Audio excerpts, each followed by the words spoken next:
Dear viewers, thank you once again for joining us on a new episode of our podcast, Muslim Youth Matters, where we are meeting with various experts and witnesses and voices from our community to try to better understand the issues, the challenges that the youth of the Muslim community face. And this is something that we're trying to do to give voice to the community itself. We are told that an image is worth 1,000 words. Since the time that Edward Said wrote his Orientalism, I think it has become clear that notions such as the Oriental, for instance, do not live in a vacuum. They are socially constructed. And since September 11 and those tragic events, there has been a lot that has been said and that has been written about the image of the Muslim in the media.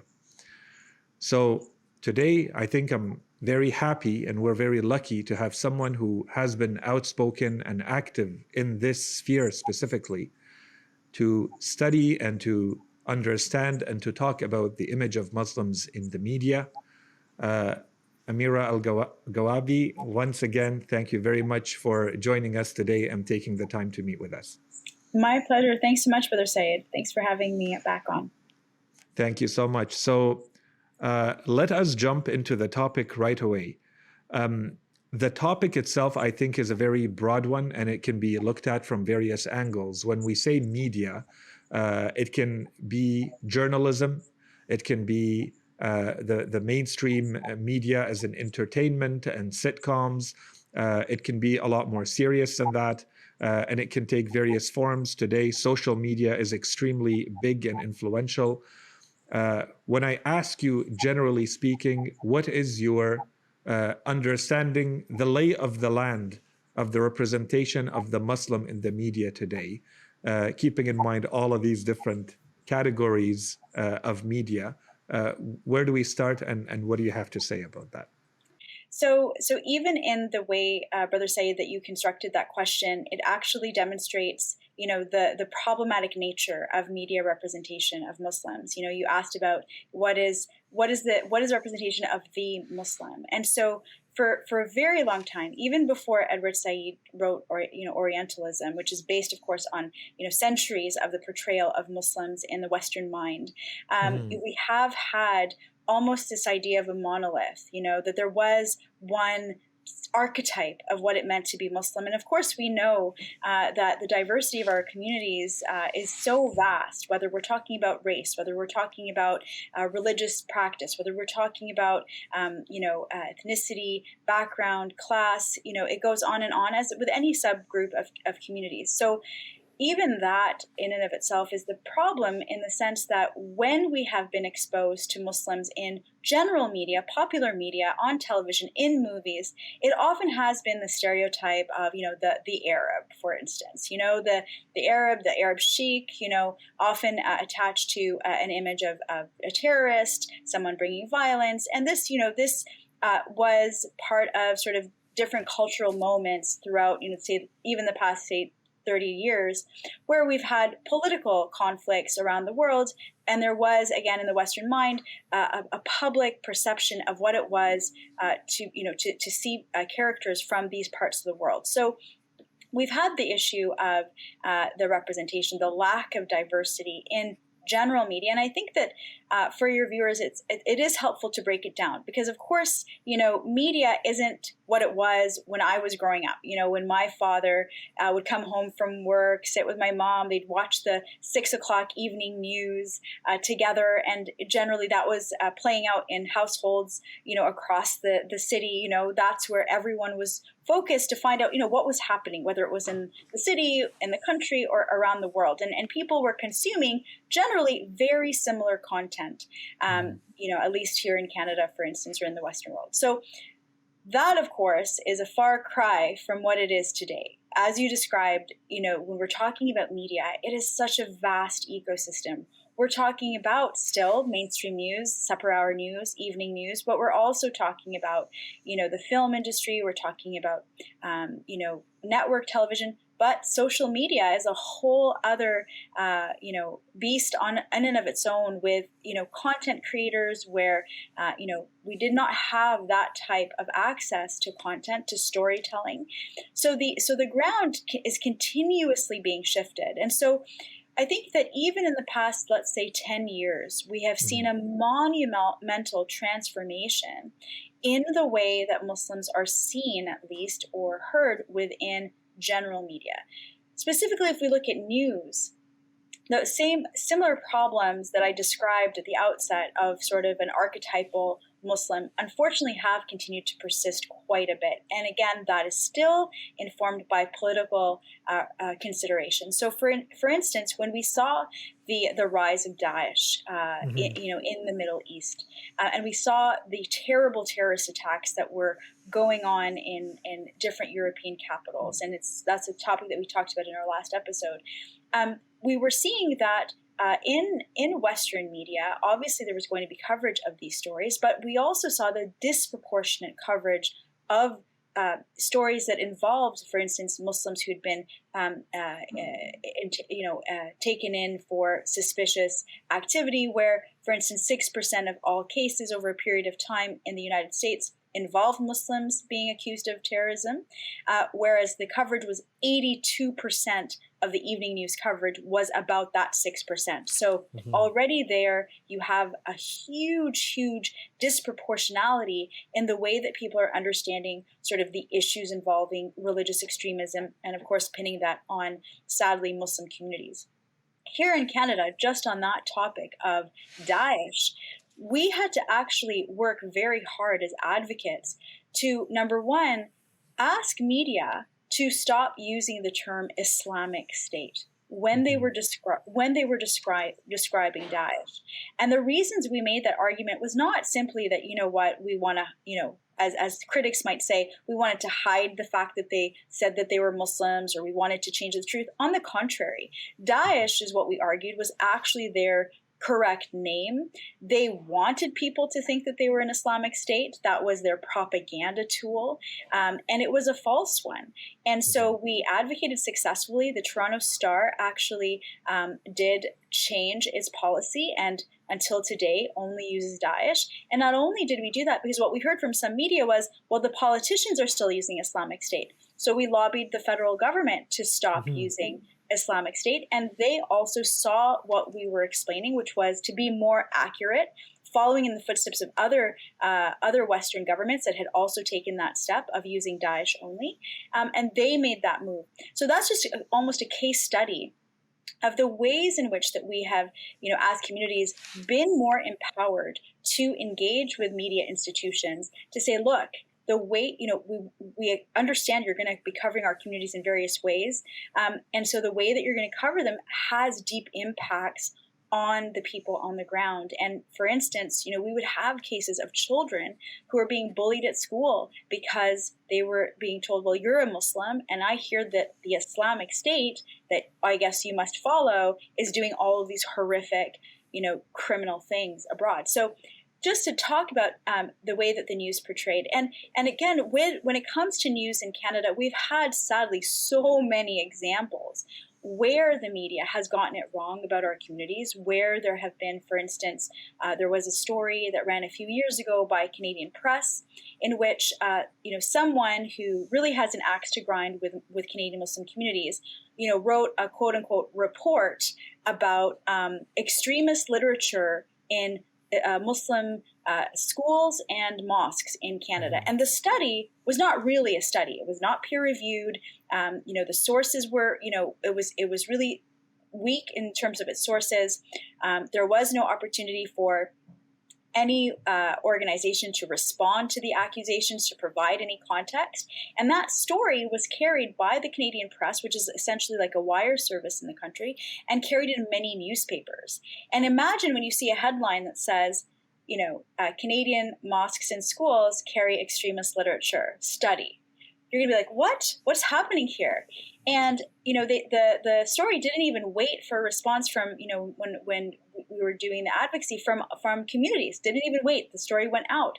What we then said, well, look, that study was not a fair one, and you haven't even taken comment. And that is a basic journalistic principle. I'm a journalist by trade. It's a basic tenet of journalism that you get at least both sides, if not other sides that exist in a story. That wasn't provided to our communities. And so there was an apology by Canadian press about running the story. Newspapers did a follow-up in which they had the response. But now let's switch over to social media. If you saw that initial story, you were not going to necessarily see the response afterwards, because people are not opening up the newspaper every day anymore. They're scrolling on their feeds, they're getting headlines, and they don't necessarily know what's happening the next day. So another case study just to demonstrate that the news when they get it wrong, there are serious ramifications in the way that our communities are portrayed. And then it becomes not surprising when we start to see polls about our communities that says, for instance, that a majority of Canadians see Muslim or Islam as damaging to the country, etc. So on the news front, that kind of gives you a little bit of a slice of some of the things that we've had to deal with. But I would say, just on a positive note, things have gotten better. Things have gotten better in terms of, as I just explained, the empowerment of our own communities, that we're speaking up, that we're talking back, we're demanding better and fairer coverage. So this is excellent as I think a starting point. So would you also say a lot of this also has to do with the visibility of the Muslim so on one side you have the when we talk about the Muslims, that's on one side, the coverage, for instance, and how it's done. There's also the actual figure, the representation, the graphic image of the Muslim, whether it's in entertainment, the film industry, for instance, so on and so forth. What is your assessment of that? You haven't really talked about that. And I love that you ended the previous note or point that you were making on a positive, that things are improving. We are making an impact. We are being heard. That's great. What about the image of the Muslim? Graphically, when it's seen, it's very powerful. What does that look like today? Right. So by the end of this conversation, Brother Said, I hope that you're not going to use the Muslim anymore, because we know that there is no the Muslim. We're talking about Muslims, right? So, and all of their beautiful diversity. So again, we are products of our society, and that is a great way to demonstrate that. So this is intentional, by the way. This is intentional. Okay, perfect. Yes. Perfect. I need you to react to this. Yes.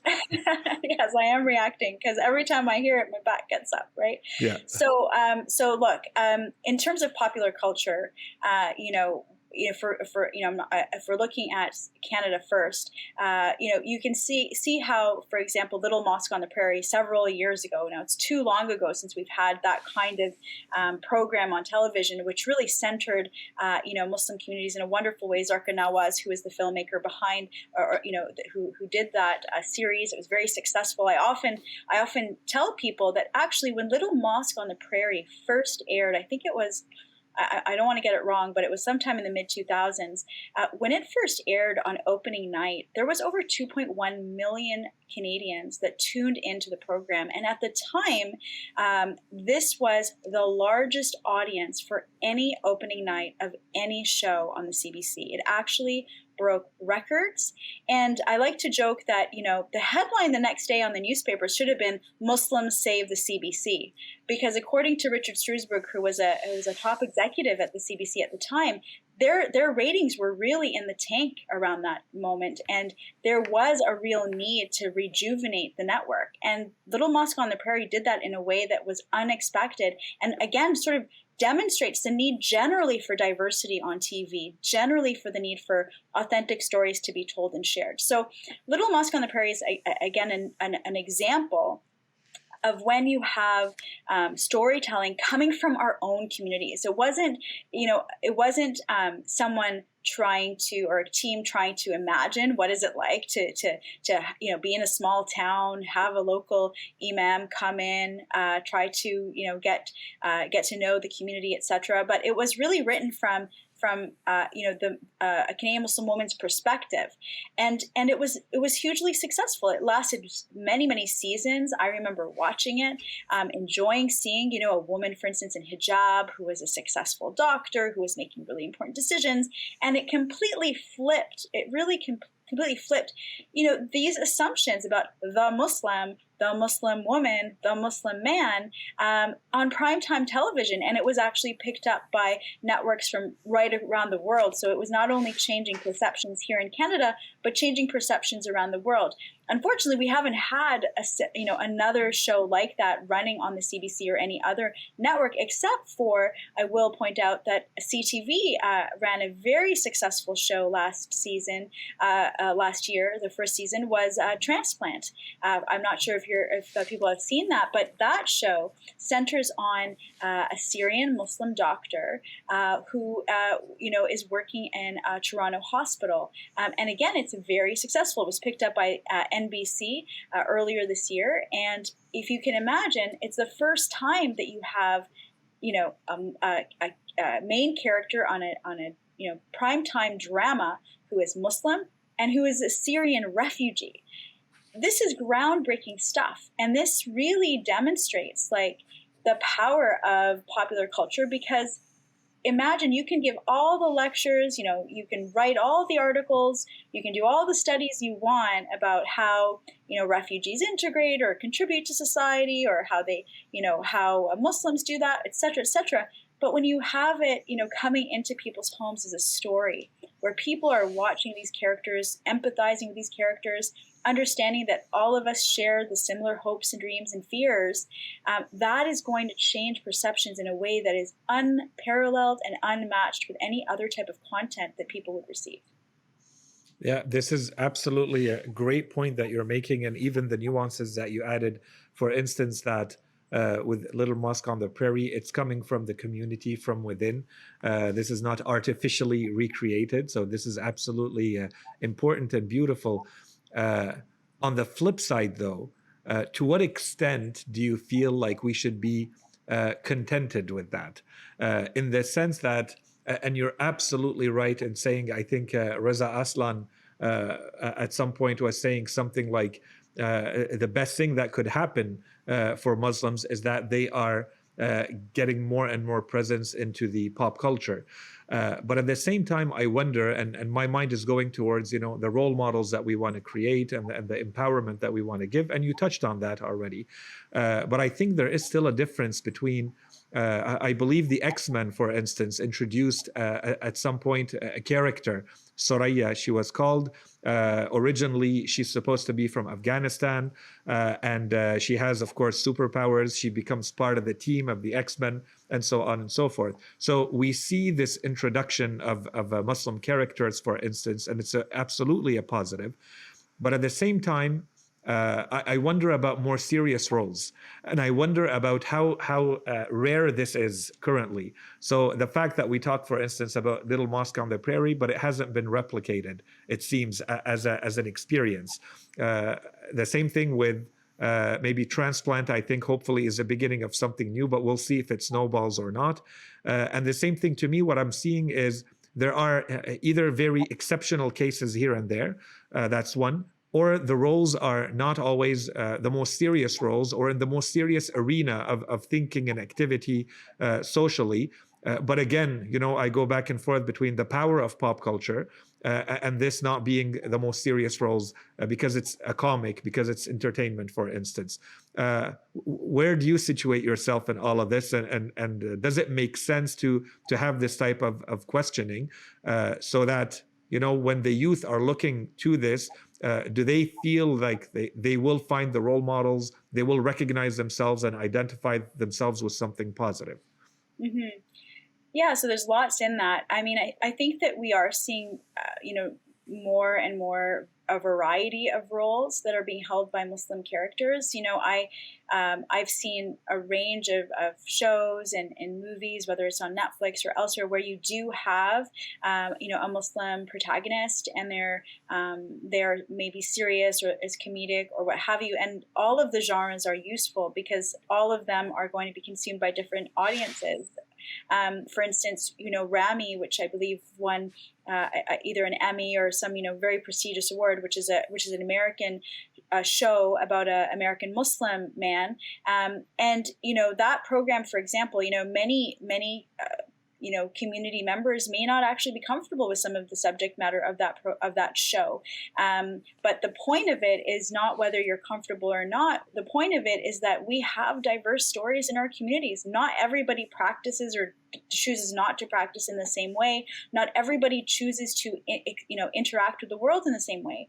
And so if we're not telling all of the different stories that we have within our communities, again, we're going to be locked into the Muslim, or we're going to be locked into a very narrow frame, which is really unfair and not reflective of true experiences. And so I think what we are seeing is that, again, even if you look at advertising all around you, like when I log into, RBC online banking, or when I pick up the Globe and Mail just yesterday, Saturday Globe and Mail, I see a Muslim woman in a hijab. I see a Muslim woman on the website. I see in the Walmart commercial a Muslim family getting ready for a birthday or a graduation. It's really seeping into more and more the public consciousness, the public, sort of media consumption all around us. And I think that normalizes Muslims in a way that we weren't normalized before, in which we were seen as the other, in which we were seen as even a fifth column in Western society. And it's not to say that it's perfect. On the contrary, as someone who just spent an entire podcast with you earlier talking about Islamophobia and the challenges we face, I am the first to say it's not perfect. But having seen what it was like at one point, when I started getting engaged in advocacy and just in the media, I was in the newsroom when 9/11 happened. I was at the CBC when that occurred, and I can tell you that the first interview I booked was with a Professor Kareem H. Kareem, who had just published a book called Islamic Peril, and that book actually chronicled, even up to before 9/11, the way that media had been portraying Muslims as other, as a danger, as a peril to Western society. So, we talked about that on the program, and that's what he was predicting was going to happen, and indeed it did.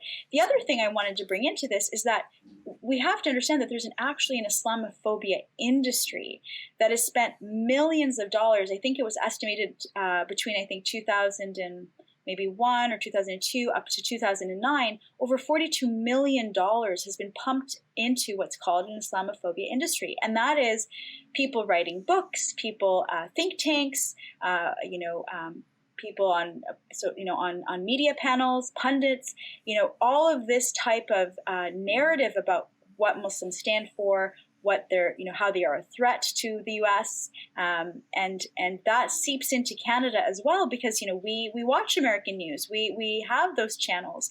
And so not only are we trying to deal with just the more, I guess, the issues of ignorance or the lack of understanding about our communities, but there's in fact a deliberate effort to fuel misinformation and ideas about Muslims that are extremely problematic, and that show up and have shown up on our mainstream magazine covers, in the evening news. And so there's definitely a lot to be concerned with regarding that. But as I said, by the same token, we are seeing a lot more of an emergence of our own stories, and even in the news, Janelle Lamassa, for instance, becoming the first, national evening network host wearing a hijab.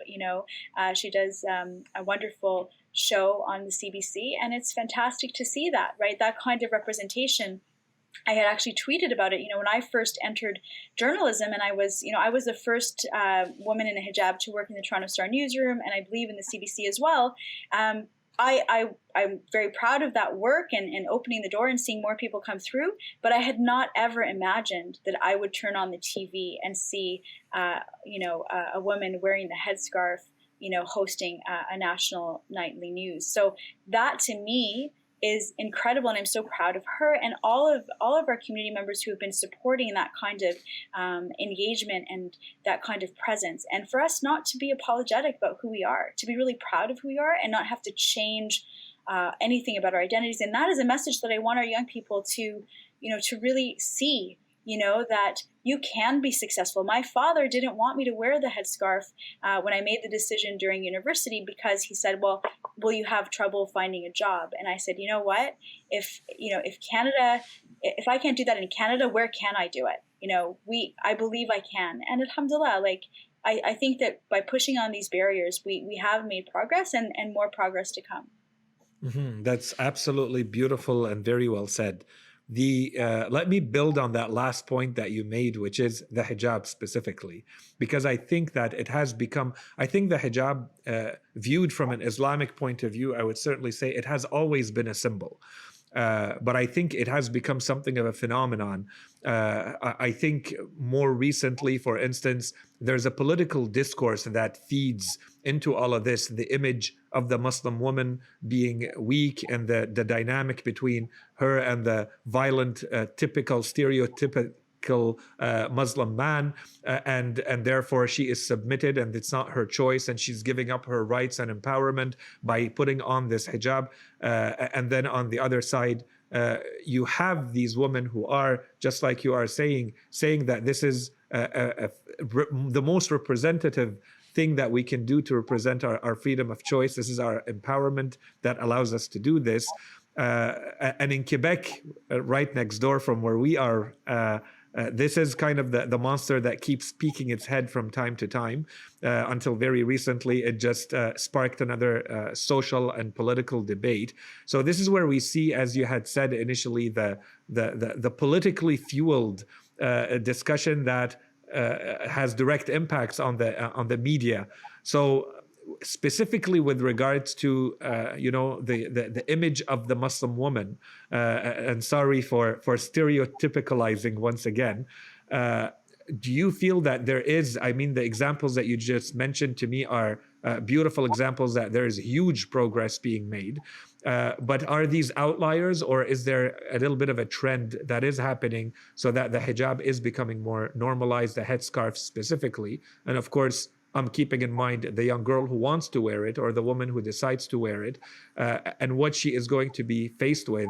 As you said, sometimes it becomes a very tough choice to make, right? As you were saying.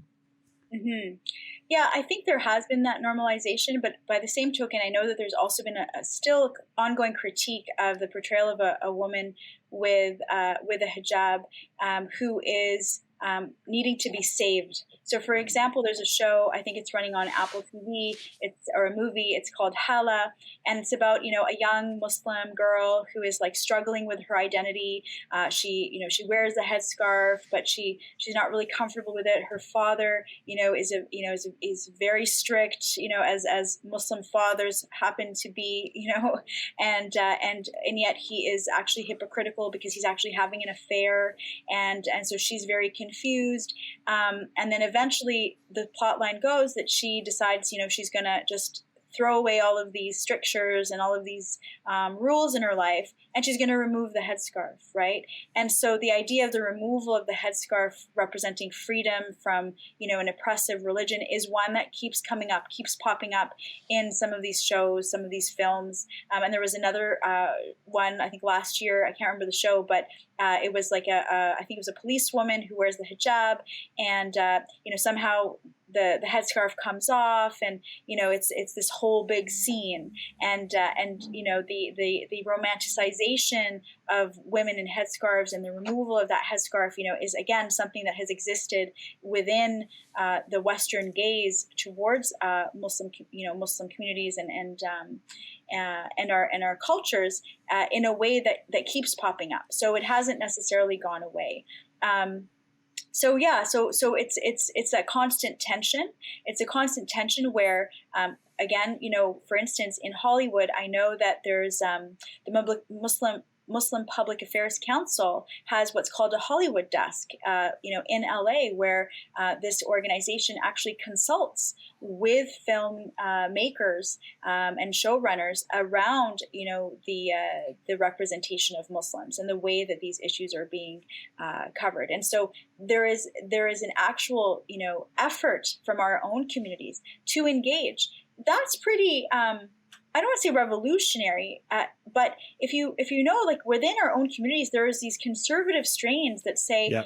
we cannot engage, we cannot. Hollywood is all bad, or TV is all bad. Zarka Nawaz, who did Little Mosque on the Prairie, has been very vocal in her book Laughing All the Way to the Mosque, which I actually recommend people to read. It's a fantastic book and memoir.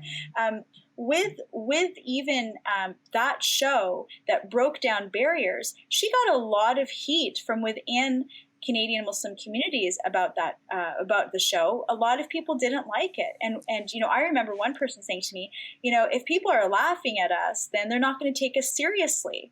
And it's like, wait a minute, like they're not actually laughing at us; they're laughing with us because we're laughing at our own communities. Our communities can be very hilarious, as some of us know. As any other community, we have all the same idiosyncrasies, all the same characters, all the same drama that any other community will have. And so to be able to laugh at that, or just, we're all human, I think it's a very rigid way of viewing. And it's also very narrow to say, you know what, we're not going to be part of any storytelling in all of these spaces. Well, then someone's going to tell our story. If it's not us, then we've lost control. And we're probably not going to have an opportunity to correct the record. And then we really have nothing to say about the misrepresentation because we're simply not there. We're not participating, and we're not encouraging, our young people to write scripts or to get into the film arts, not tell their own stories. Like, we have to be there. We have to be part of it. It's an incredible way to reach people's hearts. That's absolutely true. And so let me go back to a point that you made earlier when we first began. You touched on a point that I think ultimately comes down to the responsibility. The responsibility of the media writ large. So I think it helps to better understand. On one side, someone can say, this is, I have the freedom. I should have the freedom to portray whatever I want to portray, whomever and whatever light I want to. So where does that freedom start and stop? And what are the dangers? And to me, this is where it becomes the serious discussion. It's, yes, there are the more abstract philosophical values that we talk about, but what happens on the ground if you go in a certain direction? If you go one side, one extreme, or the other too far, what actually happens? So what are the dangers that we're talking about when we say that there is a misrepresentation, for instance, or there's a over disproportionate emphasis on certain things? What are the dangers that can come out of that everybody, and especially those who are in charge, decision makers, businessmen and women who are in this field, for instance, this is what we're trying to raise awareness around. What are the possible dangers of all of this? Mm-hmm. So speaking from around the news coverage, for instance, I wrote an article looking at the Quebec media landscape in particular. And so one thing I noted in Quebec media, and many other people have noted, is that Muslims in that province are often portrayed as not being able to integrate. Right, and that they're there, that they don't want to adhere to, so-called Quebec values, which, of course, these values are important. They're part of the province's identity. It's a distinct society.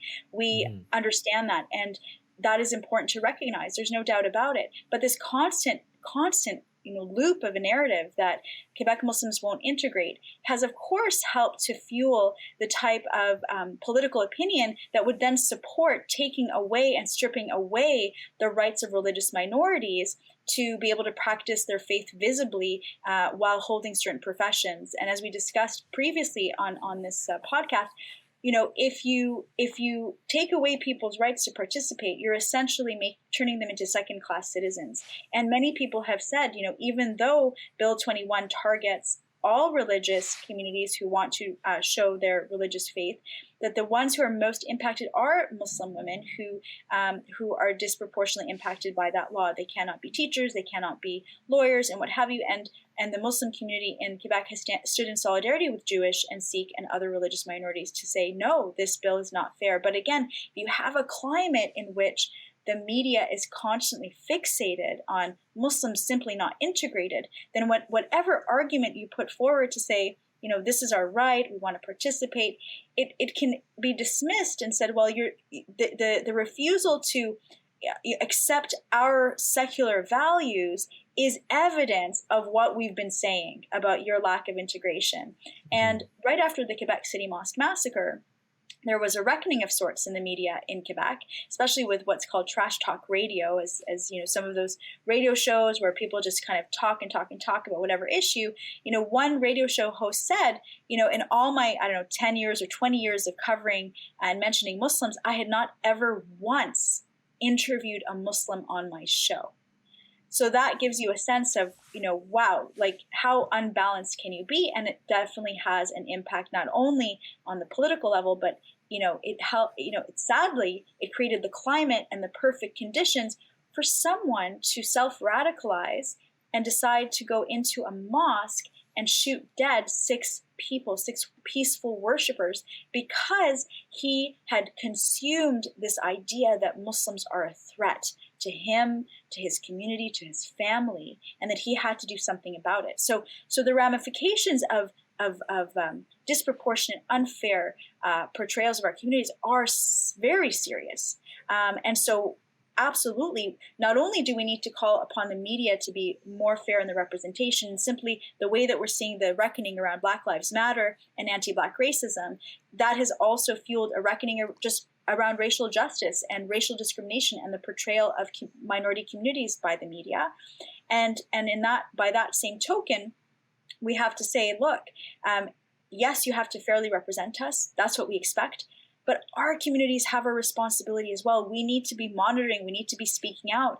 And if you look at, for example, representation of, Asian Canadians or other minority communities, you're going to hear from their communities generally if there are stereotypes or if they're not being fairly portrayed. And this is actually stronger even in the U.S., where you will really see boycotts of movies. You will see like huge social movements when films are not doing the right thing, or when that industry is failing. So we need to be, again, empowered. We need to be participating. We need to be paying attention, because the squeaky wheel gets the grease, as it were. And if we are passively accepting these narratives about who we are, then we really shouldn't be surprised if nothing changes. Absolutely. So I think part of it too is that this is something, and I think it's this is something that keeps being mentioned, especially in the past couple of years. Anyone doing work on the state, the health of democracy in the world, the different democracies, one of the biggest threats to democracy is that you have fragmented and polarized societies. And so I think you spoke about one side of the danger. I think the other is that this creates and feeds the us versus them. You are going to create an environment with that where you are polarizing that society, or you're pushing people at the extremes of not what makes them, what brings them together about common things, but you're overemphasizing disproportionately, once again, the differences, and you make it all about the differences as opposed to the commonalities, right? That's what you're talking about. Yeah. Okay. Absolutely. So that's a great point. So let's now turn to, I want to move into and because you started touching that, so I want to build on it. Let's move into the solution mode and the remedy mode and what we can do. And I specifically, I think media literacy, in my mind, keeps coming back again and again. The importance of understanding how all of this works and what it means and just how influential it is. So I think this is a first point that I would like to ask you about, especially keeping in mind the youth. So I think, as you said, we're in a very shifting ground, in a shifting world with social media. It's moving so fast and things are changing so quickly. Where do we start, and what does digital media, social media, media in general, literacy, what does it mean? Yeah. So, I mean, first and foremost, I just want to say, like, our young people are amazing. Like, our young people are ahead of us, actually. It's like us old fogies, we're the ones who should actually be taking the lead of young people, because they're on all of these social media platforms. I just discovered a new one called Clubhouse the other day, and I'm just overwhelmed by the options and what young people are up to these days. I think what it is it's really what we can offer is really to say, look, we need to know where we've been. We need to make sure that our young people understand that there has been a long-standing tradition, unfortunately, of representing Muslims unfairly, representing Muslims as unidimensional, and not really portraying who we are. Nowadays, young people and old people, all of us, we have an opportunity to see ourselves represented in a much better way. But young people, we want to encourage them to participate. We don't want to shut them out. We don't want to tell them, look, Hollywood is haram, film is haram, music is haram. Like, you can do that if you want to. It's your decision. But we're not going to shut out the world from our young people. It's not going to happen. They're online. They see everything. They know everything that's going on. The best thing to do, in my humble opinion, is to empower them. Is if they are seeing a portrayal of their communities that is negative, figuring out how do you clap back. I remember a few years ago, I think it was maybe Newsweek or one of these American publications, and it was around some kind of huge controversy, and they had an image of very stereotypical Muslim men with beards and like robes, and they were angry and they were protesting, and the headline said "Muslim rage," and inside I think it was an essay about how angry Muslims are. And what was hilarious was that Twitter. What did Twitter do with that? People started to post, memes of that cover, like Muslim rave, and they had like the image of these bearded guys, like at a club, and like all these lights around it, or like Canadian rage, and like these same guys with like poutine and like maple syrup and like a Canadian toque, like instead of, and that was more effective than instead of writing, say, a angry letter from like the organization for whatever, how dare you, this is not who we are. No, let's have fun with this then. Really? Okay, really? And flipping it on its head. And I'm sure that was some, young, savvy kids who are online who were doing that, right? Who were saying, this is ludicrous, right? Let's flip it. And that got more attention, and it got people to kind of say, whoa, yeah, wait a minute, that's really unfair to represent, an entire global religious community in this way as angry.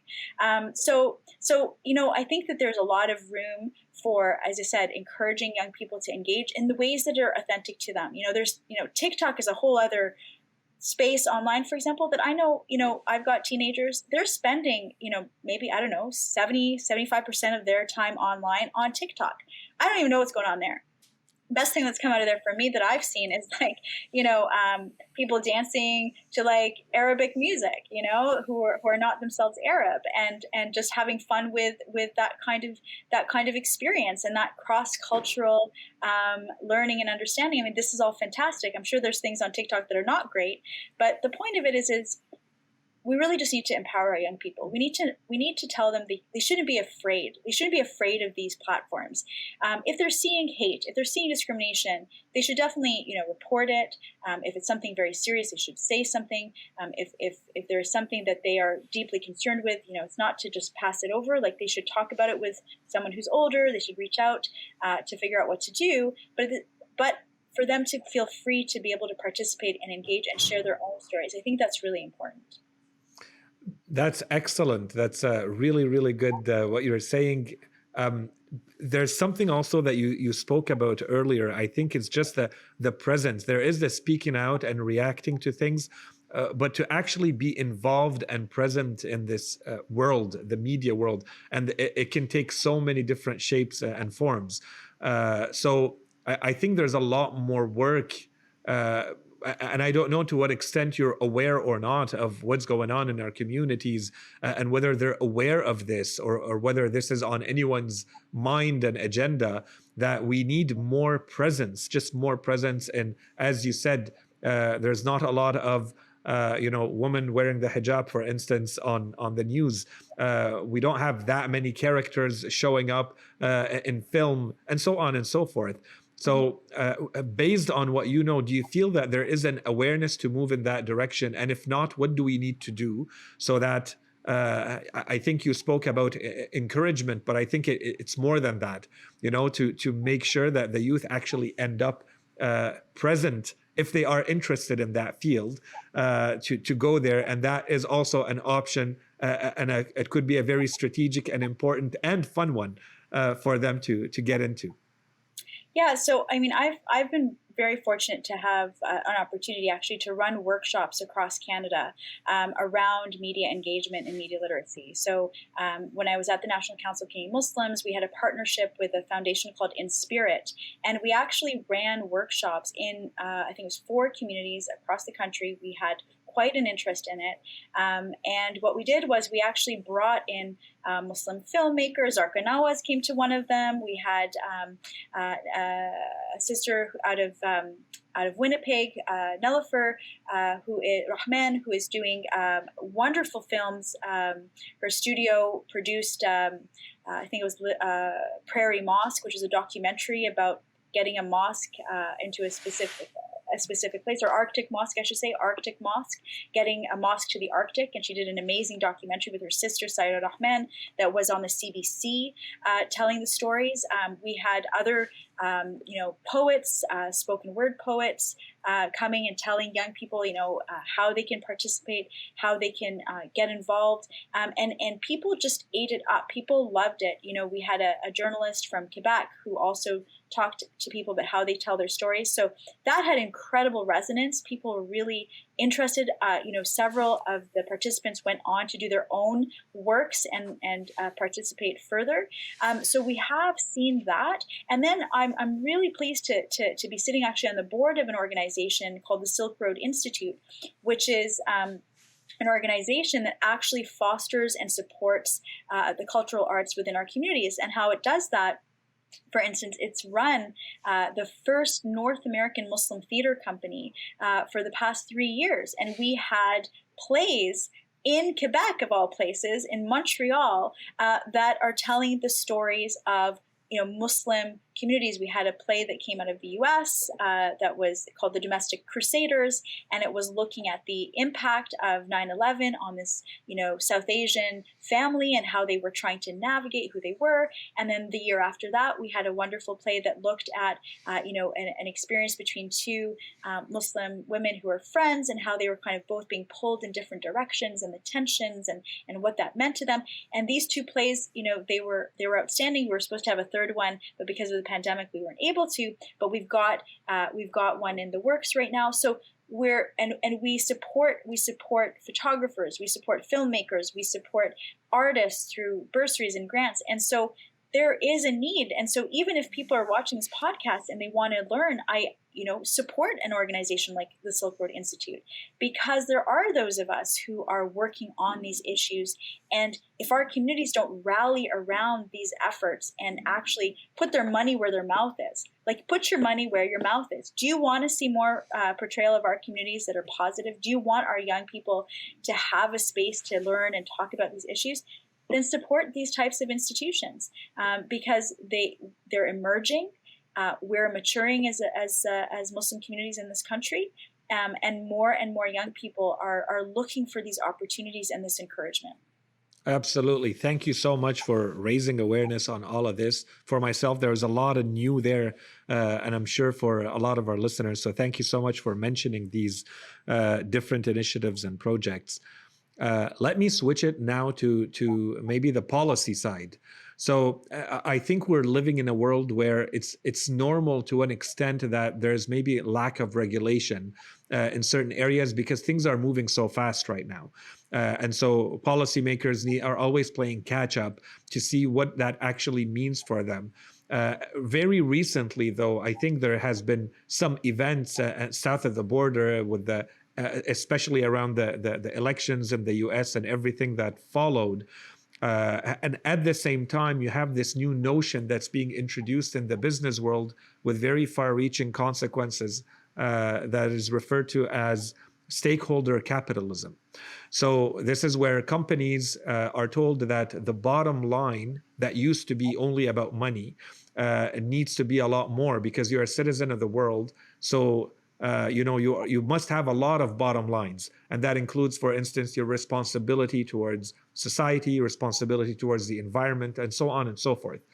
And I think in a lot of from this drive, we got to see perhaps some stakeholder capitalism at play, for instance, in that case. But this is happening all around us.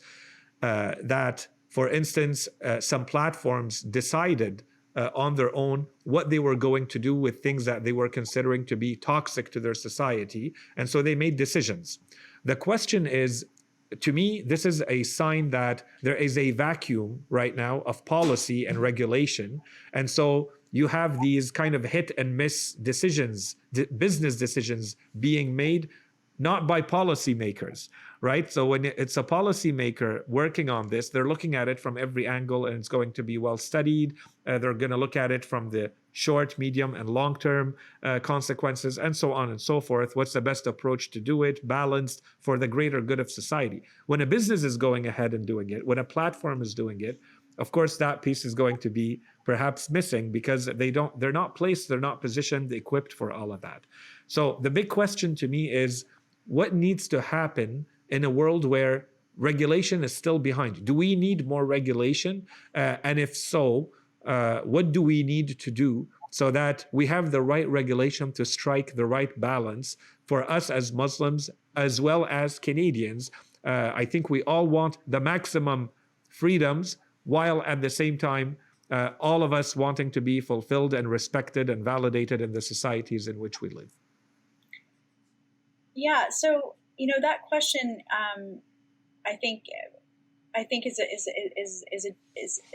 is kind of blurring a few issues, to be honest. So the film industry, for instance, is going to people are going to produce the films that they want to, based on audience, based on interest, based on it is going to be about the bottom line. It is going to be about those concerns. There's going to be within our communities, people are presenting films that they want to show, and those types of decisions are going to be made, I'm sure, quite often is about how far can this go, regardless of representation on one hand.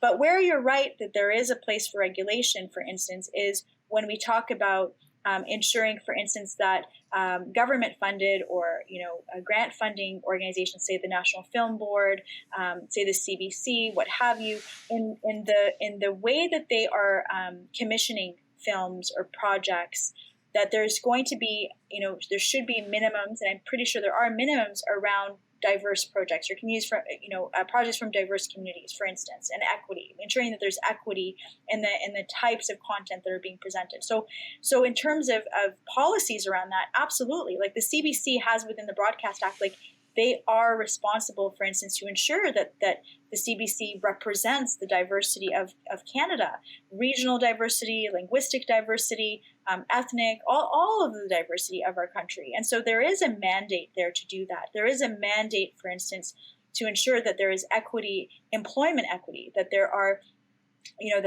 people from a variety of backgrounds who are working as producers, as editors, as writers, etc. So policy absolutely can shape, some of what we're talking about, and should. And again, for our communities to be paying attention to these issues and to be lobbying and to reward elected officials who take our concerns and bring them forward around these tables, that is important. Are we there? I don't think so. I don't really think anyone is actually thinking about this in a specific way and doing that type of work. And we should be. We really should be. Just as much as we should be worried about Bill 21 and putting money behind it, we should be worried about the representation of our communities. The problem is, sadly, is we're still in a very early stage of supporting these types of efforts. We're still just, not to say that giving money to the mosque is not important. We have to build our mosques, but I'll tell you this much. You can build your mosque all you want, but if your young people are ashamed of being Muslim, and part of it is being ashamed of the way that they're portrayed, they're not going to go to those mosques, and those mosques are going to be empty. they're going to be empty. So it is, if you make your intention right, it's all part of the same thing, and that is to raise proud, unapologetic Muslims who will practice their faith the way that they want to practice it.